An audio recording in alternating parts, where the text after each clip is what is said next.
Husky fans, welcome into another edition of NIU Weekly. I am Andy Garcia alongside the Associate Vice President and Director of Athletics at NIU, Swan T. Frazier. Sean, great to be with you. And it's episode number 2 here of fall 2020. We move forward and you know what? We still got a lot going on, and I hope everything's good with you this week.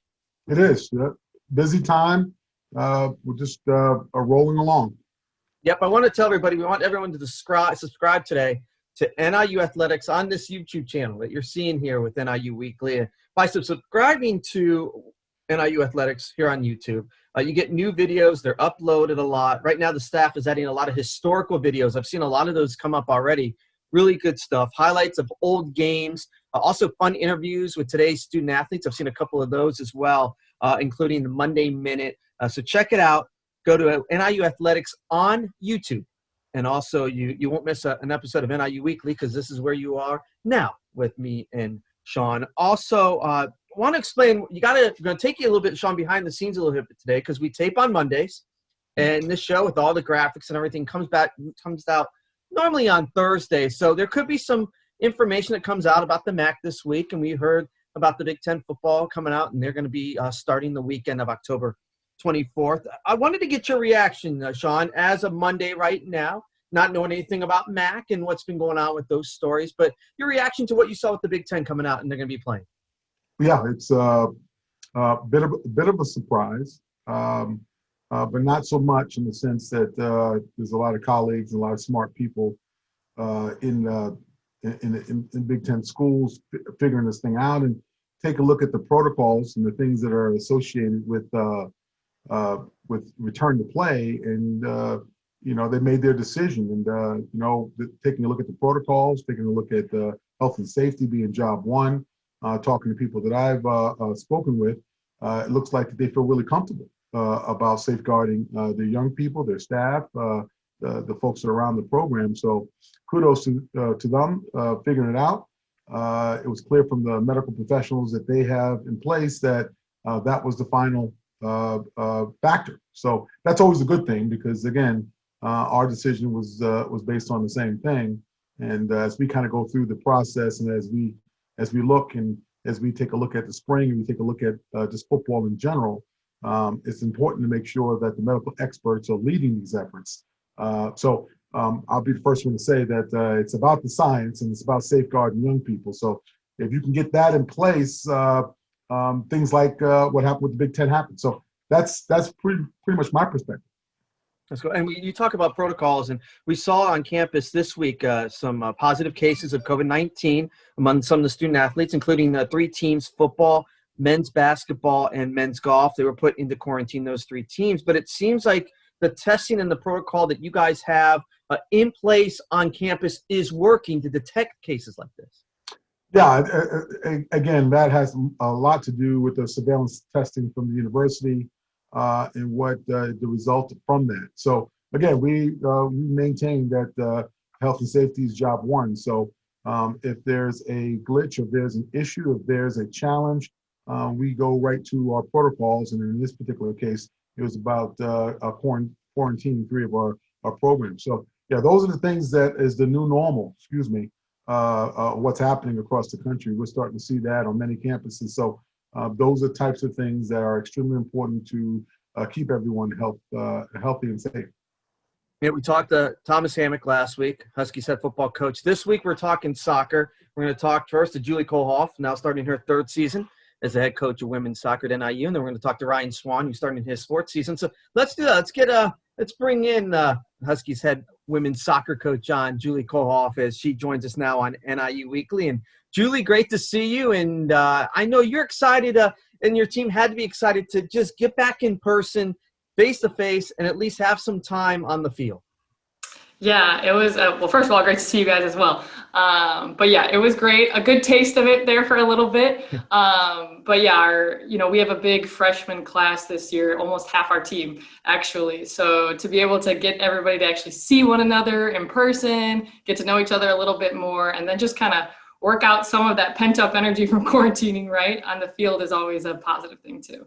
You mentioned the newcomers, 14 newcomers. How do you integrate those new players into the roster you have? And as you said, try to form a team with the time you've had so far.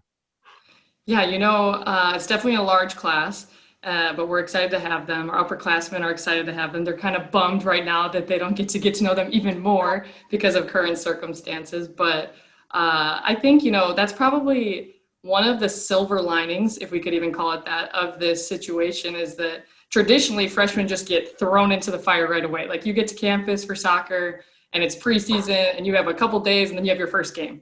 And so what's been really nice for some of our freshmen is that they do get to kind of test the waters a little bit more. We get to acclimate them a bit more, before they'll be on the field for the first time for a game, actually. So that's been helpful, to be honest.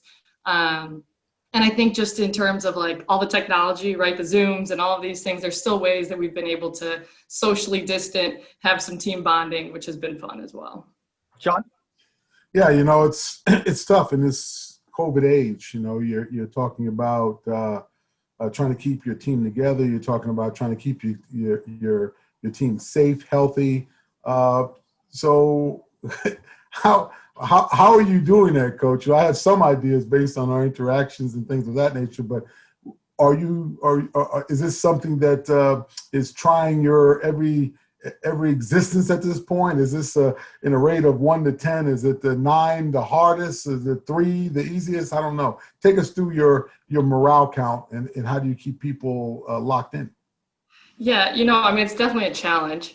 But the thing that I feel very proud about our players for, our student athletes, is that I think they've really bought into the idea that this is bigger than us. You know what I mean? And we pride ourselves on that all the time. That's in our mission statement, that's in our core values. So when it comes to convincing them, that we got to do this a safe way, not only for each other, to take care of each other and to take care of our NIU community, but then also, different populations that would be at risk if we didn't do our due diligence, right? And if we were negligent about these safety precautions. So that's been one way. I think it's just always explaining the why, and they've bought in that. And at times when there's been maybe lapse of judgment or things like that, then revisiting, okay, what was the logic here and how can we educate further?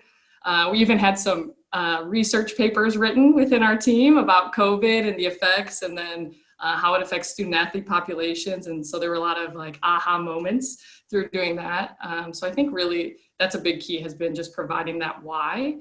And then as a staff is making sure that we're modeling those behaviors, right? So like we're wearing our masks constantly. We're making sure we're staying 6 feet apart. We're making sure that the players are 6 feet apart, and just reiterating those kinds of things constantly. Not only have you guys been talking about soccer and becoming a team on that, but you guys have also been a big part of social justice, talking about that. And you mentioned the COVID, but a lot of topics outside of soccer. How has that helped your team become closer? Yeah, I think everybody has a platform of some sort, whether your platform is your family, your platform is your friend group or your team, your community. And our group sees our platform, obviously we have the privilege of being student athletes, in a lot of ways being kind of the front door of a university. And we feel a moral obligation to make sure that we're using that platform, to productively, right, help society and make sure that we are, promoting things that help humanity, right? That we are affirming, Black Lives Matter, absolutely. And we're here to say that and make sure that that's very clear, to, promote anti-racism and spread anti-racism education, and to condemn anything that goes against that. So I think those things, like you mentioned, have in many ways brought our team closer, because obviously when you share values with people, that really can help bind you together. And we have a group that is passionate about that. We have a social justice council within our team. It's voluntary in terms of who wants to be part of it. And more than half of our team is in it. And they're at all the meetings and they're doing different kind of anti-racism trainings and things, and then mobilizing and figuring out, okay, how can we get more people on board with this? So that's definitely been a thing that has brought our team closer, but I don't think it's really about our team, quite frankly. You know what I mean? It's like, how do we use this platform for change, and, for humanity at large? And Sean, we've seen that from Julie and her team about not just this about soccer, but life outside the sport as well. Yeah, no question about it. It's refreshing to see our athletes express themselves and have a platform and to support across campus. This is something that's been pretty significant.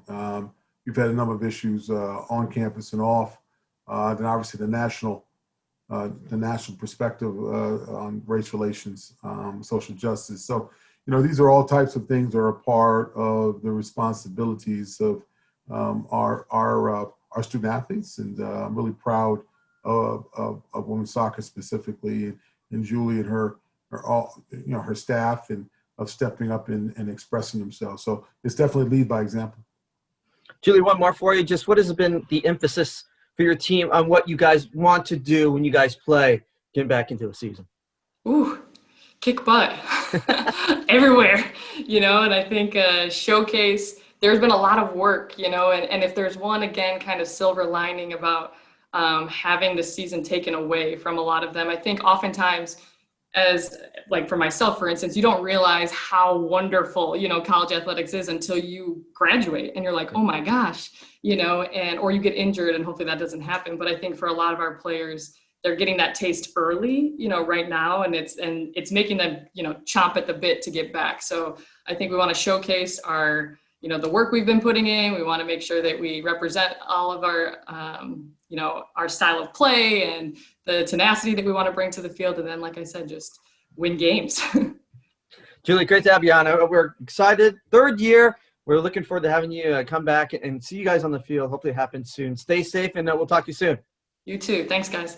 All right. That's Julie Colhoff, going to be starting her third year as the head coach of NIU women's soccer. Let's move right into head coach Ryan Swan. He's starting his fourth year with NIU. He's going to be joining us on NIU Weekly. And Coach, great to have you on. From Julie to Ryan, and Coach, I know just as much as Julie's team was excited to get back on the field, I know you guys were just as happy to kick the balls around and just do something on the field instead of having to wait around. Yeah, very much so. We've been waiting a long time, and a lot of new faces out there. So it was great to get them out and see what we're working with this year. What have you seen so far? What have you thought of your team is what you've seen? I think this is the most excited we've been in my time here about the team coming together in a way and playing the sort of soccer that we want them to play. And one of the big things, I think one of the things we're missing most right now is we've got a great group of guys, and I'm actually disappointed not to get on the road with them a little more, because I think we've got a really fun group. And but I think that's also helping us right now. These are tough times, but it's such a good group. I think the guys already are close, and that's helping through these tougher times. Sean? Yeah, so that's interesting. You're right.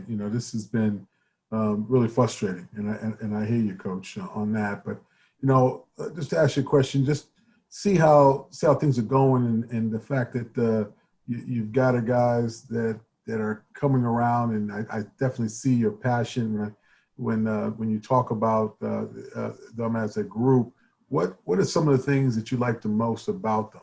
Give us a bit of a snapshot of just the overall style of play, and also too what your team is some of the expectations that you have personally for this team. Yeah, absolutely. I think from the moment I got on campus, and I know this is always tough because we have an exceptional group of student athletes here in the department, but our goal was always to lead the department. We wanted to be on the field competing for conference championships, getting to national tournaments. We wanted to be leading in the classroom, leading in the community, and that's a tough order here because there's so many of the programs doing a great job. But I think one of the things we've seen over the last few years is just the number of guys that have grown into leadership roles. And I look at the Irvin Dominguez and the Adrian Coronas who just step up in the leadership roles and kind of getting things done, where I know, Sean, you've seen a lot of them in the captain's councils, and they're talking about all the big issues, but they're out there in the community and they're talking about things that we can do to be better. And, I think in the classroom, we're over a 3.5 GPA. And so there's a lot of things that are really good there. And then on the field, we see that maturity coming through from all of our guys. And I think it's made it easier on the freshmen, where there's a standard here and there's an expectation about everyone, not only that they're very good technically and they can move the ball, but everyone's really willing to battle and demanding that we battle for each other to do kind of the hard parts of the game as well. So I'm excited to see that. I think we've seen the team play in the last few years, and it's nice sometimes the way we're moving the ball around. Now I think you're going to see a little more grit to the team, where we can battle out those tough games when you have to travel to Western Michigan on a wet October evening and play there. I think we're more equipped for that. Let's talk a little more about the roster too, because you've got some you got newcomers from England, Germany. You got a returner from Spain, but also you love the Lone Star State. You got 3 players coming from the state of Texas. A nice pipeline down in the Lone Star State. Yeah, absolutely. And it's again, when you talk stylistically about how we want to play the game, we identified FC Dallas as having one of the top academies in the country, not just from a success perspective, but also about the way that their players have been developed, both on and off the field. They're all respectful guys, and they all know how to play the game. And then obviously having some of them here, like we have Miguel Maínez, and now his younger brother Diego came and joined us this year as well. So having that connection has certainly helped us, I think, in positive ways. Being a head coach probably this year is totally different than when being a head coach has been like for any year, where you can concentrate on maybe academics and school and what's going on in the field. We have everything going on in 2020. How have you as a head coach tried to just wrap your head around everything and also teach and still be a mentor or a head coach to your players? One of the things is we keep our eye on the goal. Like, we know we're going to be back on the field in competition soon. So we address that. And so we talk about, let's use this time to be a better team. So when we come out of the fall semester, we expect to be better on the field. And obviously that's down to myself and my staff to make the guys better. But also, like I say, that we're looking to lead the department as far as getting things done in the classroom. And so we're doing everything we can to prepare ourselves for the next game, whenever that might be. And so I think the guys are bought into that, and we stay in touch with them, and whether we're here or we're taking a little bit of a break, it's when you're back on the field, here's what we expect you to be doing. And I think we're seeing that. And again, I think the reports are coming back from SAS already. I think the guys are doing well in the classroom, and they're focused on their studies. And when they're on their field, we're on limited times at the moment, but the guys are coming in and making the most of that time. Sean, really looking forward to seeing men's soccer get back on the field. And we've heard about what they've been doing off the field, but now excited to see what they can do on the field. No, it's no question about it. They're definitely leaders. Like Coach had mentioned, our captain's council, but I get a real good glimpse about who these young people are, on how they articulate the message and how passionate they are for their sport. So, yeah, Coach Swan he's got some real good special kids there. So, they get it done off the pitch, and I'm excited to see them what they can do on the field. Me too. I'm excited to see them on the field too. So. Coach, we appreciate the time. I know you're excited about going that 4th season. Hopefully we'll see you soon. Stay safe, and can't wait to see you guys out again on the field soon. Appreciate it. Thanks, guys. You got it. That's NIU head men's soccer coach Ryan Swan. As we wrap things up, great to hear from Julie and Ryan, Sean, about soccer as they get ready for a season hopefully soon down the road. And you know what? Can't wait. And I know all the coaches and players are chomping at the bit, Sean. You hear it more than I do, and I know they're excited and ready to go. Yeah, they are. Yeah, it's definitely time, and I know this is tough. COVID has spoken. I've often said that it's a tough scenario. You definitely have to do it the right way. We have to keep people safe. I totally have bought into that. We're starting to see some signs, though, that this too shall pass. And long as we stay the course with the science and the testing and the things of that nature, there will be a future. And like Coach Swan said, we're going to play. This too shall pass, like it did, and like it's done in the past in other viruses. But I think in this case, staying focused and staying locked in, just like Julie said, that's going to be the biggest issue with the coaches and how that the student athletes react to that. And Sean, we do we're going to close out, but we have to end with some sad news and give a chance for you to talk about really one of the Husky all-time greats, and that is Walt Owens, or Coach O, as thousands of NIU students knew him. We lost Coach O on Sunday, former head basketball coach at NIU. He also served as an assistant basketball coach and was a member of the faculty from 1973 until his retirement in 2011. And he was inducted into the NIU Athletics Hall of Fame back in 2013. And he was a trailblazer, a Husky legend. And I know someone, you got to know very well here through time with NIU, as we have to say our thoughts and prayers to his family, but on our loss of Coach O. There's no question about it. It's emotional. You might have seen, I don't have the upbeat tone in my voice during this time. I do apologize to you, Andy, for that, and to the coaches. Yeah, we did learn about this here recently, and it's really hit me and my family. Rosa, he was one of the first to welcome me to this community, really connected a lot. So I think for me, as I think about it, you got me choked up already. He is a trailblazer. He has done so much for NIU, and his wife, his beautiful wife Janice, and his family, and the folks that represent have asked us to do this the right way, but more importantly, to celebrate his life. You know, from the Negro Leagues to being a consummate professional supporter of all things NIU. He is definitely somebody who led by example. So we will celebrate his life. We will never forget his legacy. He has done so many different things for NIU, us, and me personally as a friend and mentor. It's been tough. 2020 has been tough enough to lose people like Coach O. Walter Owens will always be a true Husky, and yeah, we're gonna make sure we do this the right way. And I love the man, I love the family, and we'll do it the right way. There's no question about it. Yeah, we want to send our condolences to his wife Janice and all of his family. He loved the Huskies, and I know he attended thousands of games. I saw him all the time, and Sean, I know you did as well. And so he'll especially be missed, and we wanted to make sure we got that out. But good show. Talk a little soccer, Sean, with Julie Colhoff and Ryan Swan, and we'll get it going again next week on NIU Weekly, and have another head coach to talk to. But just crazy times, as we talked about. What a year. But we move forward. You know, you said we're going to get games back, and hopefully they come sooner and later. And we'll do it again next week, Sean. Appreciate it, Andy. Thank you very much. Again, for Julie Colhoff and Ryan Swan and Sean T. Frazier, I'm Andy Garcia saying thank you for watching NIU Huskies. Don't forget to subscribe on the YouTube channel, NIU Athletics, for all the features and all the shows. It's right here on YouTube channel, NIU Athletics. We'll talk to you next week on NIU Weekly. Go Huskies.